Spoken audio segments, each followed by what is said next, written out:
नमस्कार दोस्तों, मैं अरविंद कुमार एक बार फिर से आप सभी का आपके अपने परिवार AKGS रिसर्च सेंटर में आपका स्वागत करता हूं। उम्मीद है आप खुश होंगे, जिंदाबाद होंगे, आपकी तैयारी बहुत ही अच्छे से चल रही होगी और आप मंजिल की तरफ एक सीढ़ी से एक सीढ़ी आप आगे बढ़ रहे होंगे। जैसा कि आपको पता है, उड़ान बैच की श्रृंखला में हिस्ट्री में हमारी जो पहली क्लास थी वो बौद्ध धर्म के बारे में जो बेसिक था वो सब आप जान चुके हैं और जो बौद्ध धर्म में आगे क्या हुआ था उसके बारे में आज हम जानेंगे। तो आप क्या पढ़ चुके हैं कि बौद्ध धर्म का जन्म कब हुआ था?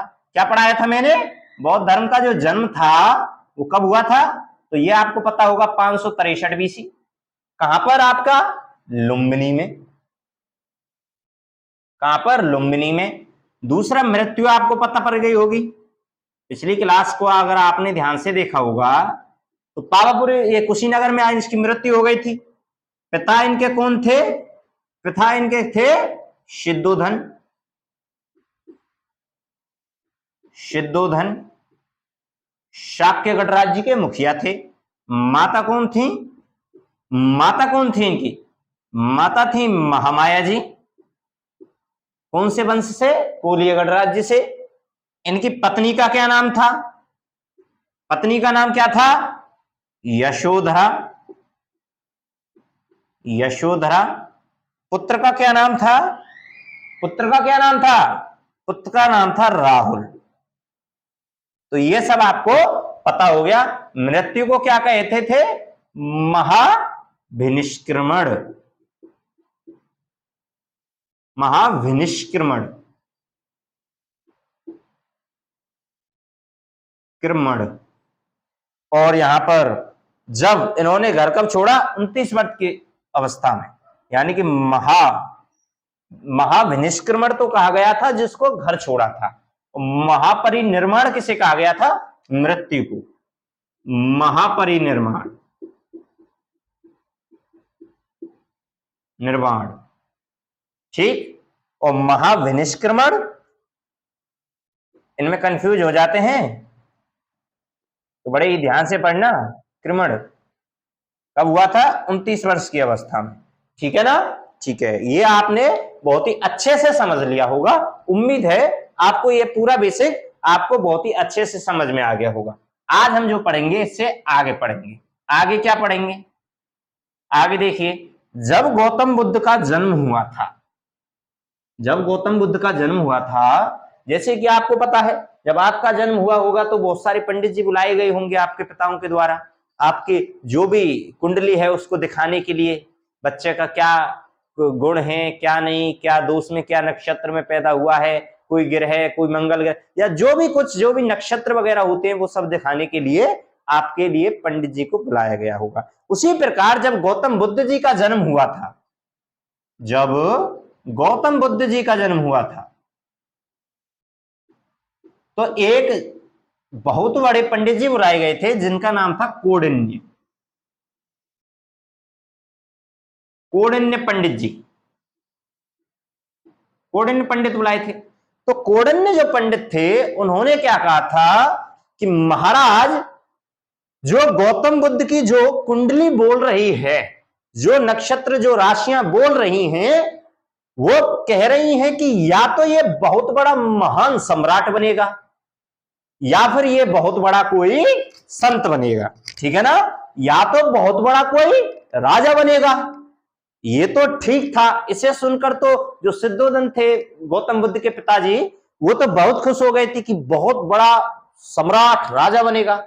लेकिन दिक्कत यहां पर आ गई थी, वो सोचने पर मजबूर हो गए थे कि इन्होंने क्या कहा, या तो बहुत बड़ा संत, मुनि, सन्यासी बनेगा।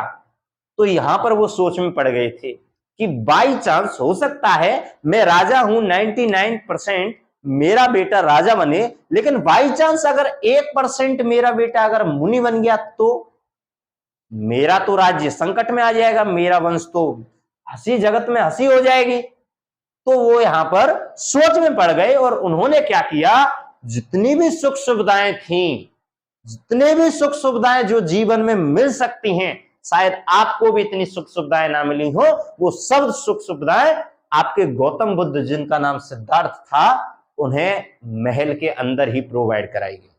और महल के अंदर ही जब उनको प्रोवाइड कराई गई तो शिक्षा हो, कपड़े हो, चाहे कुछ भी, वो सब, यानी कि उनको महल के बाहर निकलने का अवसर ही नहीं दिया जाता। एक दिन क्या होता है, जो गौतम बुद्ध के एक मित्र होते हैं, उनके सारथी, गौतम बुद्ध के जो मित्र थे, मित्र कह लीजिए, क्योंकि सारथी ही उनका मित्र था, सारथी उनका मित्र था, उसका नाम था छंदक, चन्ना, चन्ना, क्या नाम था, चन्ना। और जबकि घोड़े का क्या नाम था, छंदक, घोड़े का नाम था छंदक। यह आपको पता चल गया होगा। अब देखिए, उन्होंने चन्ना से कहा कि पिताश्री मुझे महल के बाहर क्यों नहीं जाने देते। तो जो चन्ना था उसने कहा, राजकुमार ये तो हमको भी नहीं पता क्यों बाहर नहीं जाने जाते, लेकिन यह जरूर है कि बाहर जाने के लिए मना किया गया है, हमको भी और आपको भी। तो एक दिन क्या होता है, जो महाराज सिद्धोधन थे वो किसी काम से महल के बाहर जाते हैं, और वह फिर क्या होता है, उनके जाने के बाद राजकुमार को मौका मिलता है और वह अपने सारथी चन्ना से कहता है कि आज महाराज महल में नहीं है, चलो आज हम अपने राज्य के भ्रमण पर चलें, राज्य की सैर पर चलें, देखें तो सही महल के बाहर क्या है। और वह लाख मना करने के बावजूद भी चन्ना के द्वारा वह बाहर निकल गए। किस घोड़े से, छंदक नाम के घोड़े से, और सारथी था उनका चन्ना। तो क्वेश्चन बनेगा कि महाराज जो राजकुमार जो गौतम बुद्ध थे, उनके सारथी का नाम क्या था, तो चन्ना नाम था, घोड़े का नाम छंदक था। यह आपको समझ में आ गया। उनके सन्यासी बनने की जो घोषणा की थी वो किसने की थी, वो कौंडिन्य पंडित ने की थी, जो कि उनके जन्म पर बुलाए गए थे महाराज सिद्धोधन के द्वारा। तो आपको पता चल गया होगा। अब देखिएगा, जब ये बाहर जाते हैं महल के, जब ये महल के बाहर जाते हैं तो ये क्या देखते हैं दोस्तों, तो ये देखते हैं कि एक व्यक्ति बूढ़ा है और वो झुककर चल रहा है। एक बूढ़ा व्यक्ति देखते हैं, बूढ़ा व्यक्ति देखते हैं।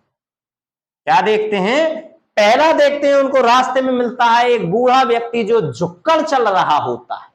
जो कैसे चल रहा होता है, झुककर चल रहा होता है। तो गौतम बुद्ध ने पूछा कि सारथी चन्ना, ये मनुष्य झुककर क्यों चल रहा है, आखिरकार इसकी कमर में क्या हो गया है। तो चन्ना ने कहा, राजकुमार यह स्थिति एक ना एक दिन सबकी आती है, और सब बूढ़े होते हैं, जो जवान है वो बूढ़ा भी होगा और वह भी झुककर चलेगा। तो राजकुमार ने कहा, क्या चन्ना मैं भी बूढ़ा होऊंगा और मैं भी झुककर चलूंगा। तो चन्ना ने बड़े हंसते हुए कहा कि हाँ राजकुमार, आप भी बूढ़े होंगे और आप भी इस बूढ़े व्यक्ति की तरह झुककर चलोगे। तो वह सोच में पड़ गए, अरे ये क्या, मतलब बुढ़ापा इतना खराब कि हमको ढंग से चला भी नहीं जाता। लेकिन वह सोच करते करते वह आगे चले जाते हैं, और आगे वो क्या देखते हैं कि एक बीमार व्यक्ति खाट पर लेटा हुआ है। एक बीमार व्यक्ति खाट पर लेटा हुआ। दूसरा वो क्या देखते हैं, एक बीमार व्यक्ति को देखते हैं। तो वह चन्ना से पूछते हैं, चन्ना इस व्यक्ति को क्या हो गया, ये ऐसे कैसे खांस रहा है। तो उन्होंने कहा कि राजकुमार, यह स्थिति भी जीवन में सबके आती है। जो स्वस्थ होता है वह कभी ना कभी अस्वस्थ भी हो जाता है। जो निरोगी होता है वो कभी ना कभी जीवन में कुछ परिवर्तन होने के कारण रोगी भी बन जाता है, और यह स्थिति भी लगभग सबके जीवन में आती है, और इस स्थिति से भी लगभग सब लोग जूझते हैं। तो जो गौतम बुद्ध थे, उन्होंने क्या मैं भी कभी बीमार पड़ सकता हूं, क्या ऐसी स्थिति मेरे जीवन में भी आ सकती है। तो उन्होंने कहा था, हाँ राजकुमार, यह संभव हो सकता है कि आपके जीवन में भी यह स्थिति आ जाए। फिर वो आगे चलते जाते हैं, वे बड़े दुखद महसूस करते हैं अंदर से कि यह प्रजा कैसी है, यह जीवन कैसा है कि बूढ़ा भी होना पड़ेगा और आपको बीमार भी होना पड़ेगा। आगे ये क्या देखते हैं, आगे ये देखते हैं कि एक मृत व्यक्ति की सैया, एक मृत व्यक्ति की सैया।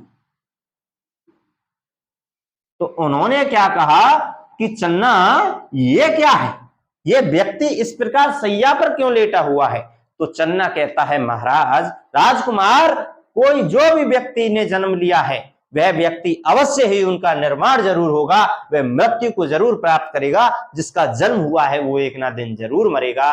तो उन्होंने कहा, क्या मेरी भी मृत्यु किसी ना किसी दिन होगी? तो उन्होंने कहा, हाँ राजकुमार, आपकी भी मृत्यु किसी ना किसी दिन निश्चित ही होगी। तो वह बहुत ही दुखद हुए। क्या इतना सुखमय जीवन, क्या इतना आनंदपूर्ण खुशीपूर्ण का जीवन क्या एक दिन समाप्त हो जाएगा?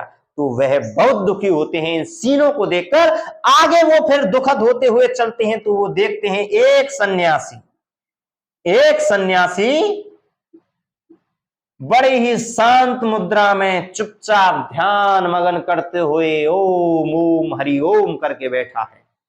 तो वो कहता है कि चन्ना, आखिरकार ये व्यक्ति कौन है जो इतने दुखों के होते हुए भी अपने जीवन में इतनी शांतिपूर्ण ढंग से बड़े आनंद में चित्त होकर एक जगह पर एकाग्र होकर बैठा है?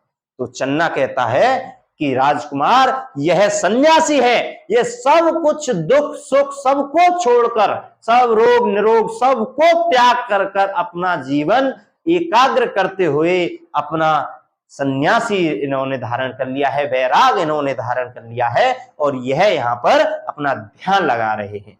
तो उनके मुंह पर मुस्कान आई।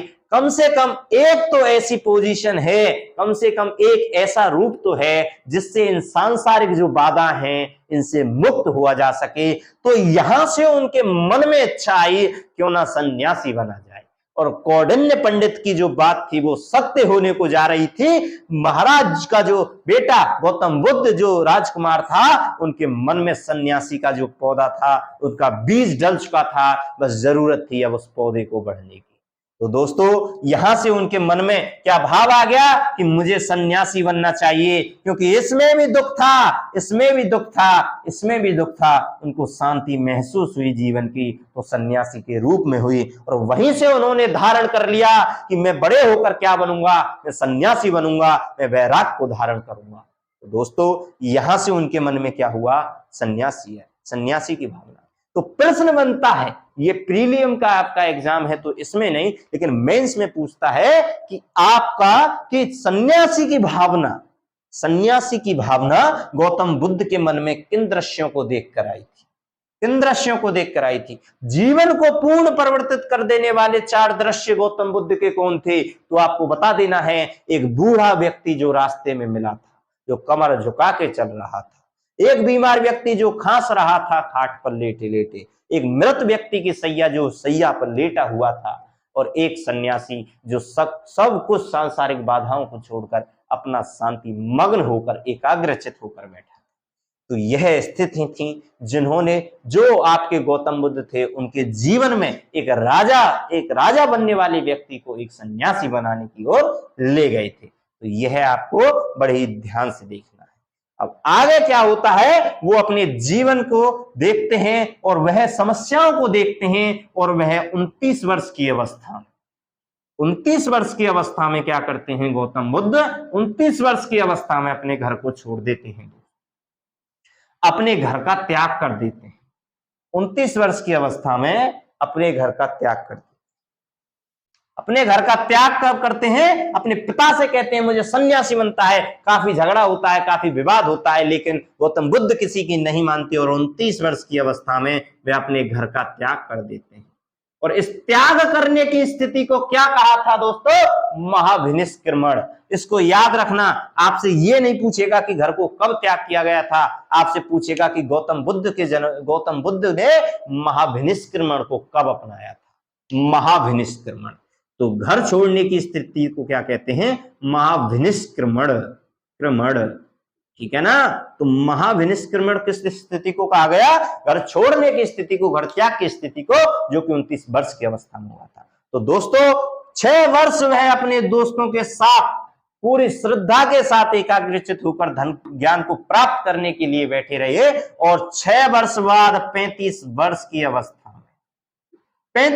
की अवस्था में उनको कहां पर? उनको उरुवेला बिहार में जाकर उनको ज्ञान की प्राप्ति